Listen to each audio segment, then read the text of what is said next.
En nombre del Padre, y del Hijo, y del Espíritu Santo. Amén. Todo el María y por las benditas almas del purgatorio.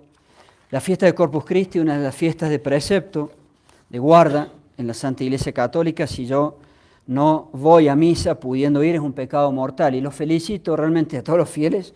A la mañana estaba casi llena la capilla y ahora está también prácticamente llena, un poquito menos que la mañana, pero mis felicitaciones. Todo eso muestra, y es la verdad, el buen espíritu de piedad que hay en Colombia, que no se ve en mi país, y me animo a decir que en Brasil tampoco. Entonces mis felicitaciones a todos los colombianos y que mantengan ese espíritu de piedad. ¿Cómo no decir unas pocas palabras? Porque el domingo voy a predicar, Dios mediante, un poco más extensamente sobre el Santísimo Sacramento del altar. Dios, nuestro Señor Jesucristo, realmente presente en el sacramento del altar. Su cuerpo, alma, sangre y divinidad, tanto en las hostias consagradas como en el cáliz con la consagración.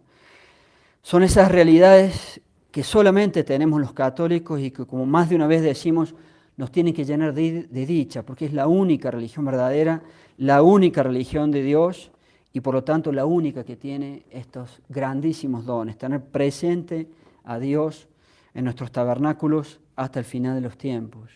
De hecho, eso sirve, y voy a decir una pequeñísima acotación más adelante, para predicar contra los famosos, y me disculpan, es una cosa demencial, los home aloners, que dicen que ya no queda ningún sacerdote válido en el mundo entero, ningún obispo válido en el globo terráqueo. Es una locura, de hecho está en la misma epístola de hoy, que Dios va a estar presente con estos misterios de la Santa Misa y lo que produce la Santa Misa, que es el Santísimo Sacramento del altar, hasta los finales de la historia. Así dice, hasta que Él venga.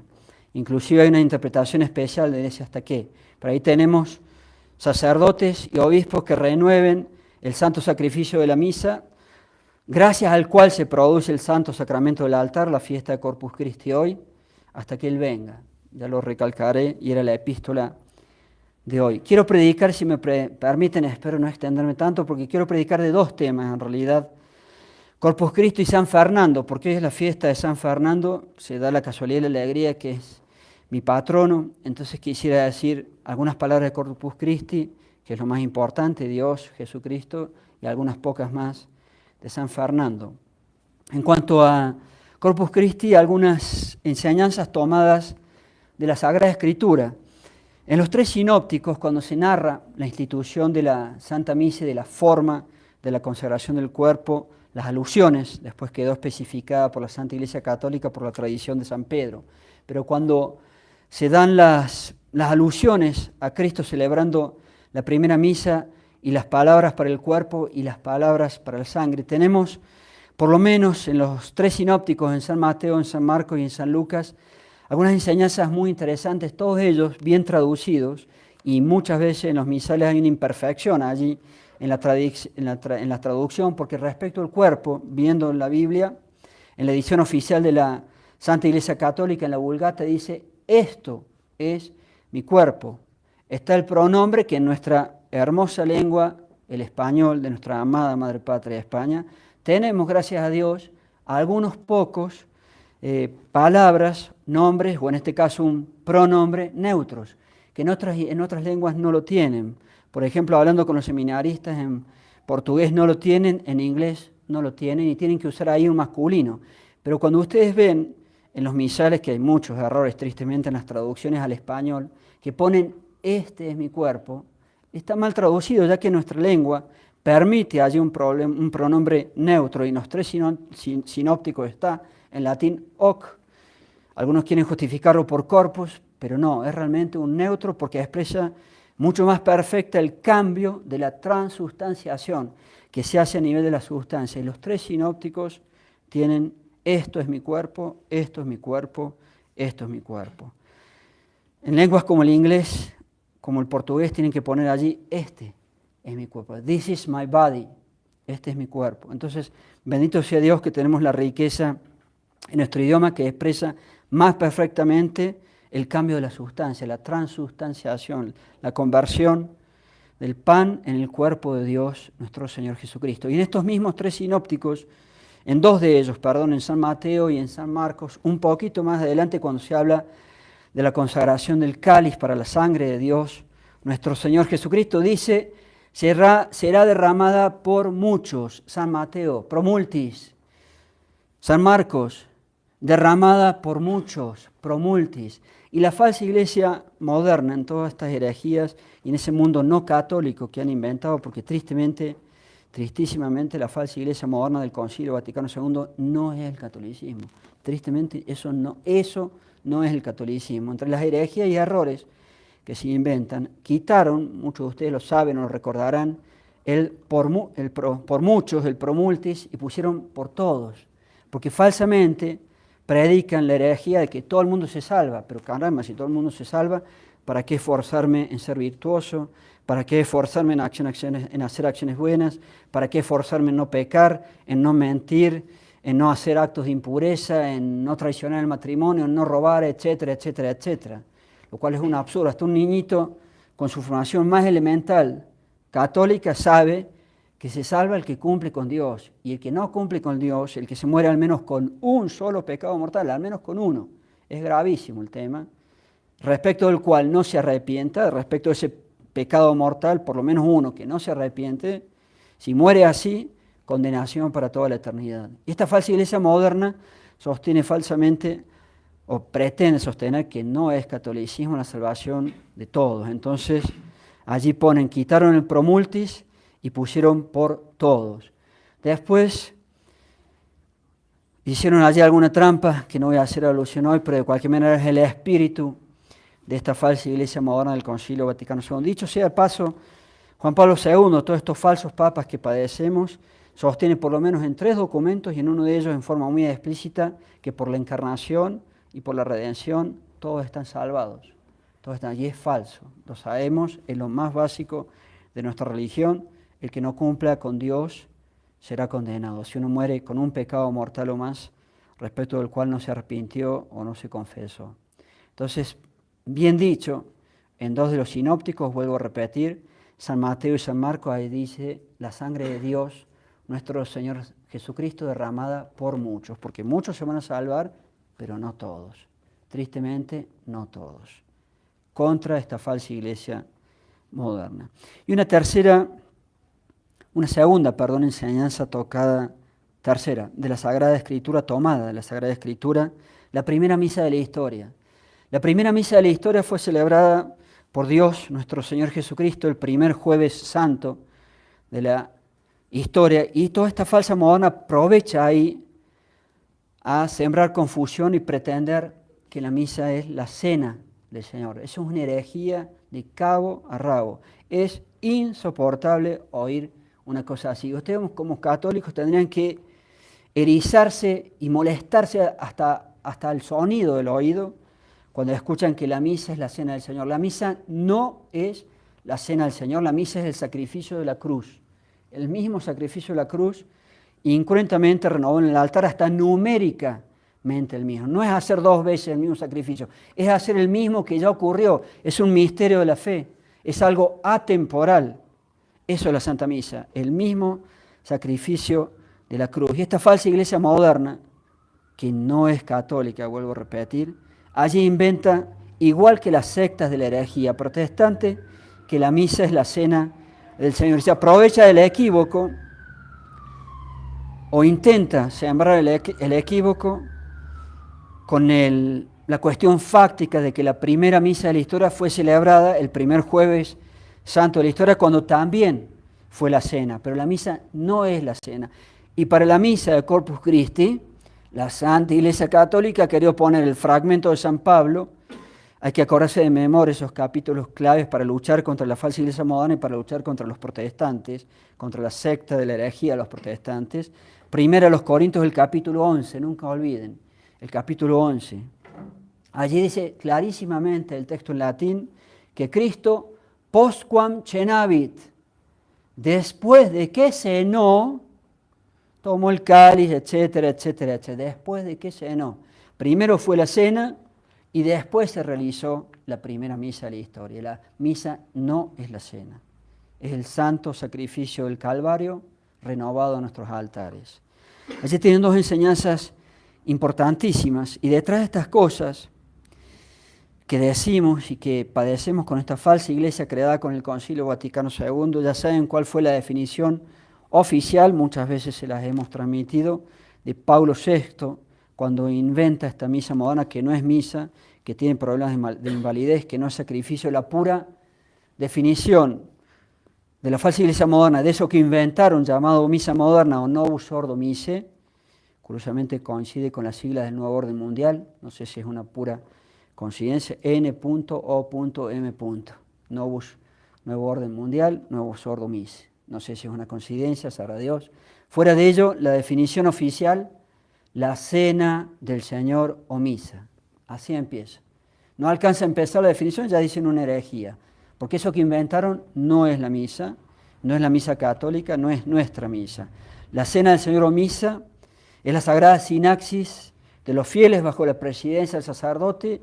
Otros dos conceptos errados: la misa no es la sinaxis, la misa no tiene presidencia del sacerdote, tiene la celebración y el poder sacerdotal para la celebración y la consagración, para celebrar la memoria del Señor. Puras herejías y todas de tinte de la secta y herejía protestante. Memorial del Señor también es uno de los grandes puntos de la herejía de los protestantes.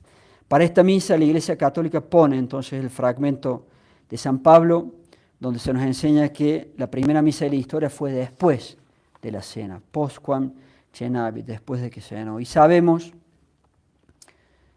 que vamos a tener misa hasta que Él venga, hasta que Él venga. Sin entrar en más matices de cómo puede traducir el hasta qué, por lo menos sabemos contra, y ahora hago un paréntesis, que creo que es necesario, esta cosa demencial que gracias a Dios en Colombia no hay muchos, los llamados home aloners.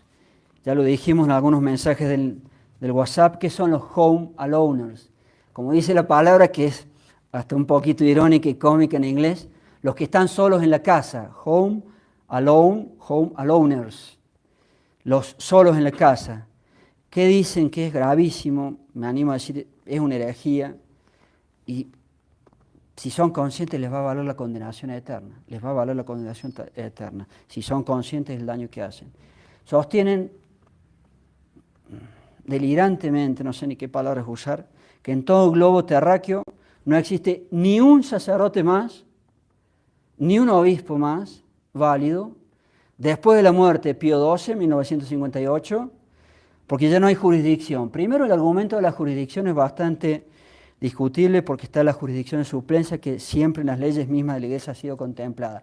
Pero concedamos erróneamente, para irnos detrás del argumento de ellos, que es una locura y muestra que no saben las nociones más elementales de la teología y los sacramentos en cuanto al sacerdocio y en cuanto al obispado. Supongamos por un momento que su argumento erróneo medias, lo llamemos así, no hay jurisdicción ordinaria, hay jurisdicción de suplencia o extraordinaria.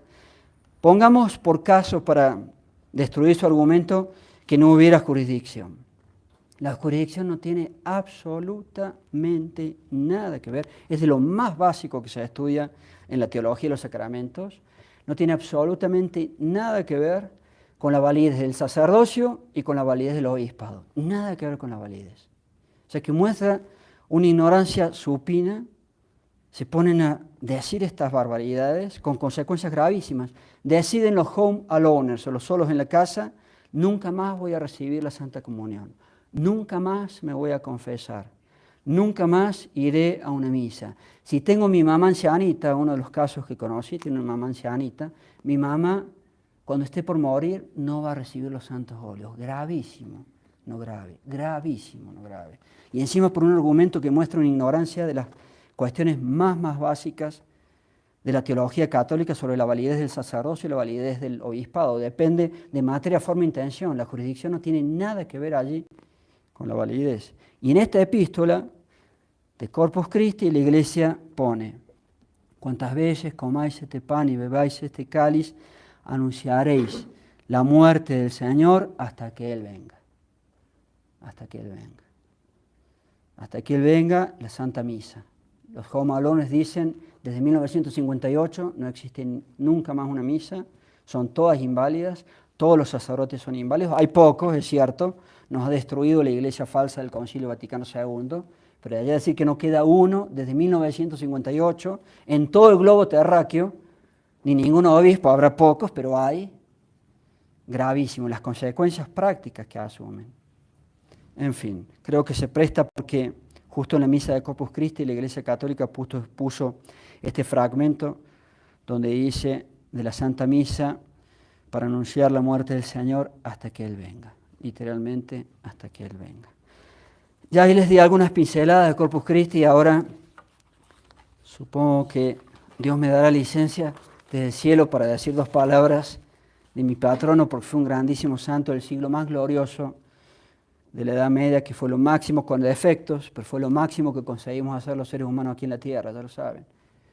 Toda esa Edad Media que es tan denigrada por los enemigos del catolicismo fue lo más elevado, con defectos, pero lo más elevado que logramos hacer en la tierra. La cumbre de la civilización. Europa fue hecha en esa época gracias a la Iglesia Católica, lo hemos dicho muchas veces.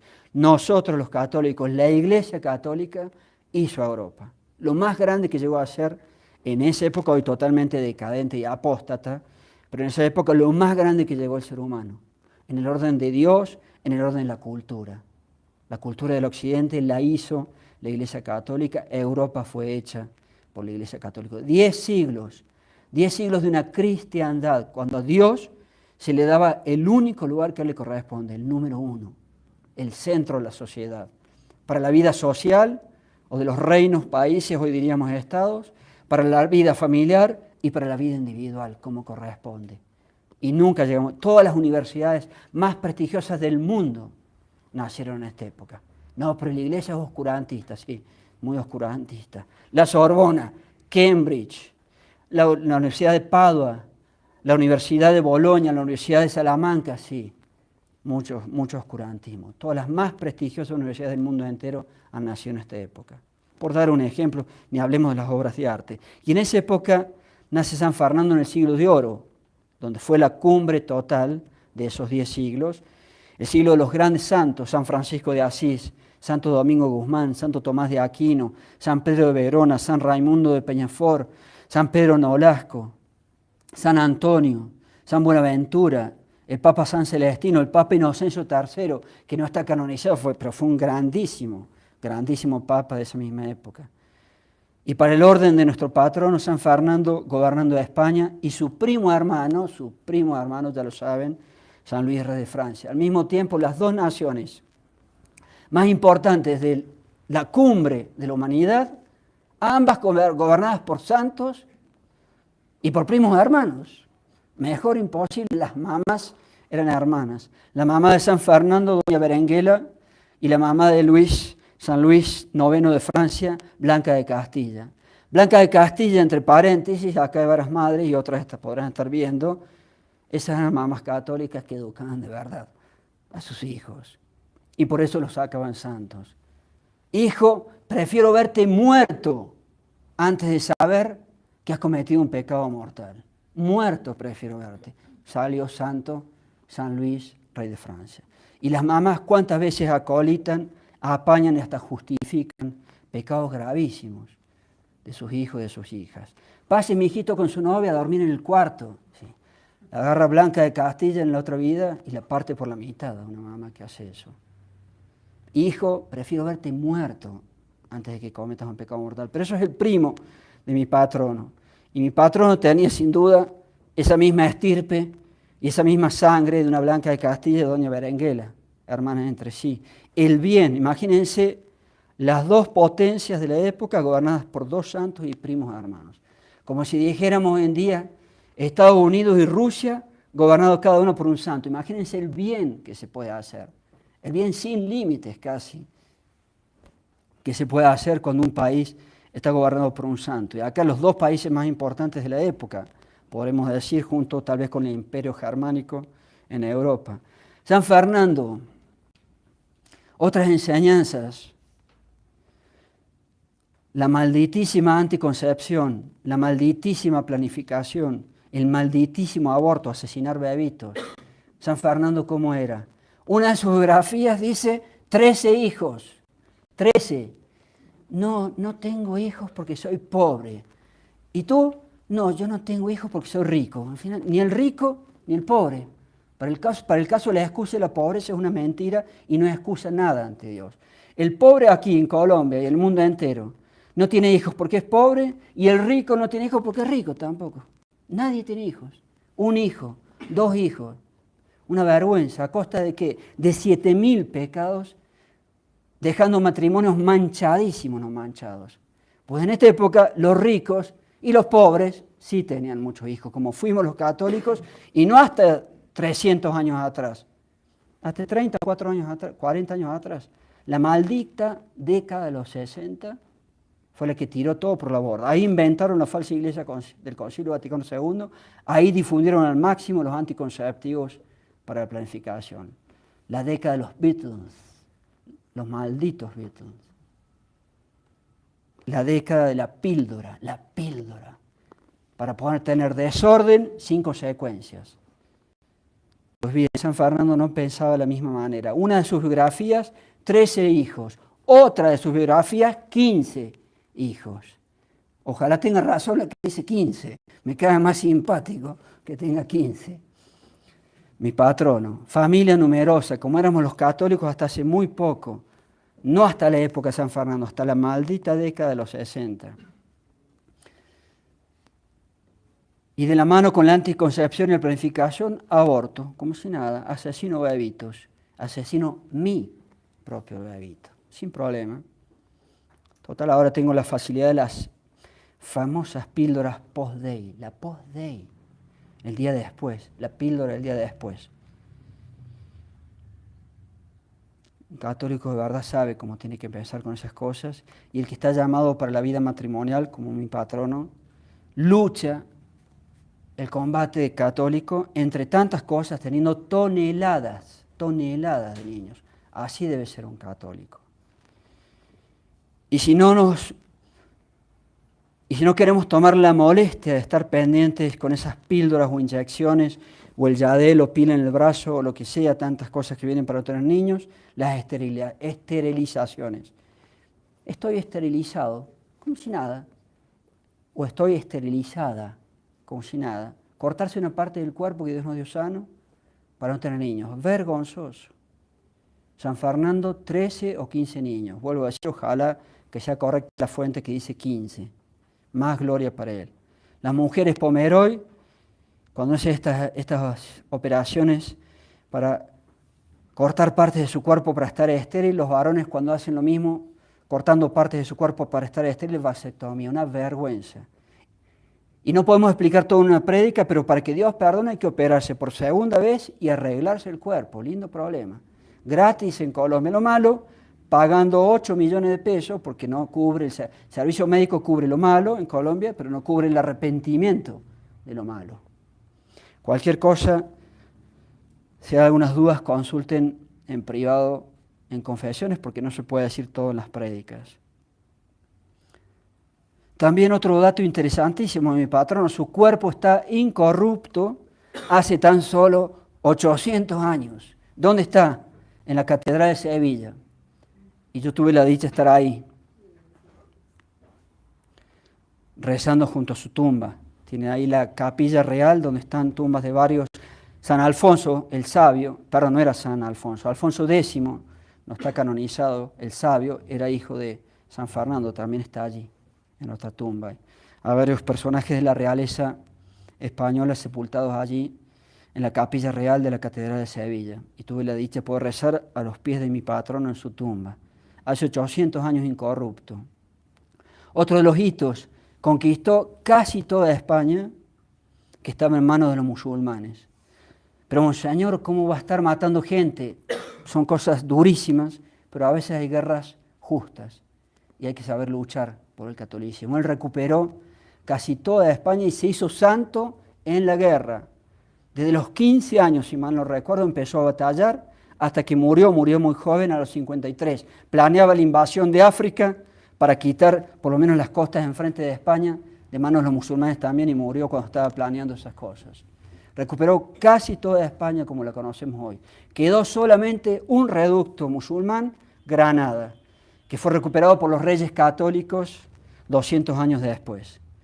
Casi toda España, toda su vida en guerra, y se hizo santo en la guerra, contra los conceptos pacifistas falsos, porque hay guerras correctas, aunque son todas durísimas en cuanto a las consecuencias, pero cuando hay que guerrear por Dios y por causas justas. Y acá tenemos un santo que se hizo santo por estar toda su vida en guerra.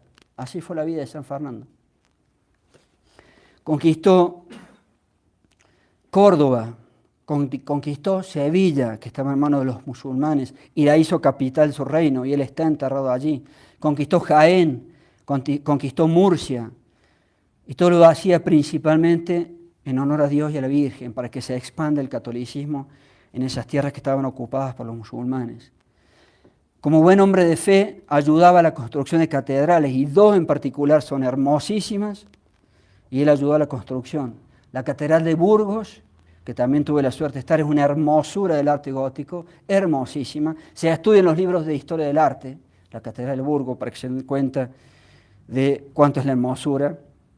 La Catedral de Toledo también, la Catedral de Toledo. Quiso Dios que su fiesta, qué cosa hermosa, coincidiera con Santa Juana de Arco. Santa Juana de Arco es también hoy. Tienen dos ejemplos de santos que han luchado por la patria y han llegado a la santidad. Muere, habíamos dicho, en 1252, 53 años tan solo. Y cosas curiosas que en todos los santos es distinto, recién es canonizado 400 años después. Muere en pleno siglo XIII, el siglo de oro de la cristiandad, el siglo de oro de Europa, y en 1671, 400 años después, un poquito más, recién es canonizado. Cuando estaba por hacer batallas, ¿cuál era el secreto? No perdió nunca, ni una sola batalla perdió. ¿Cuál era su secreto? Las buenas armas, las tendría, pero no era el secreto. Oración y penitencia hacia él, que era el jefe máximo, y le hacía a las tropas, imagínense lo que son las tropas, le hacía hacer a las tropas oración y penitencia. Y así triunfaba. Por eso le pedimos a él, y lo decíamos que va a ser una intención de todo el año, rezar por Colombia, entre tantos males que aquejan y que parecen avecinarse para que Colombia sea preservada. Vamos a rezar por la patria y le vamos a pedir a San Fernando, casualmente, que rece también por Colombia, que interceda por Colombia, así en las exposiciones hasta fin de año. Y por toda la hispanidad, por toda la hispanidad. En pocos días voy a Perú. Perú fue una nación muy católica, no lo es más. No existen naciones católicas en el mundo. Mi patria fue una nación católica. Hoy en día es un desastre de liberalismo y de izquierda, están los dos en mi país. La falsa derecha, liberalismo, súper anticatólico, y la izquierda, súper anticatólica, y el comunismo también. Mi país debe ser, si no el peor, uno de los peores países hoy en día. Un desastre la situación. En las mentes, no me importa tanto lo social, que es otro desastre, lo económico, que es otro desastre, pero el espíritu de los habitantes de mi tierra, absolutamente corrompidos. Absolutamente corrompidos. Tal vez por eso sale Francisco de allí, no lo sé. Y por España, la grandísima España. Un católico defiende a muerte a España contra las mentiras de la leyenda negra de los liberales, de los masones y de los izquierdistas y de los indigenistas. Todas esas cosas pedimos a San Fernando a través de Dios, nuestro Señor Jesucristo, para que interceda, ante Dios nuestro Señor Jesucristo, hoy que es la fiesta del cuerpo de Dios, del cuerpo de Jesucristo, y todo para gloria de Él, de su Santa Iglesia Católica y de su Madre Santísima. Ave María Purísima. En nombre del Padre, y del Hijo, y del Espíritu Santo. Amén.